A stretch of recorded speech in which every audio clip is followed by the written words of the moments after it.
بسم اللہ الرحمن الرحیم۔ السلام علیکم ورحمۃ اللہ وبرکاتہ۔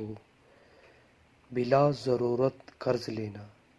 حضرت عائشہ رضی اللہ تعالی عنہا فرماتی ہیں کہ رسول اللہ صلی اللہ علیہ وسلم نماز میں یہ دعا مانگتے تھے: اللہم انی اعوذ بک من المأثم والمغرم، یا اللہ میں تیری پناہ مانگتا ہوں گناہ سے اور قرض سے۔ کسی نے عرض کیا: یا رسول اللہ صلی اللہ علیہ وسلم، آپ قرض سے اتنی پناہ مانگتے ہیں؟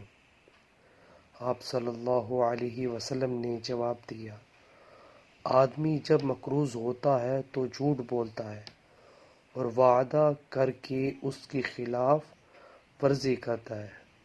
اللہ اکبر۔ صحیح بخاری کی حدیث ہے۔ ویورز، اللہ تعالیٰ سے دعا ہے اللہ تعالیٰ ہمیں بھی اس حدیث پر عمل کرنے کی توفیق عطا فرمائے۔ ویڈیو کو شیئر کریں اور اس طرح کی اسلامک ویڈیو کے لیے میرے چینل کو سبسکرائب کرنا مت بھولیے۔ جزاک اللہ۔ السلام علیکم ورحمۃ اللہ وبرکاتہ۔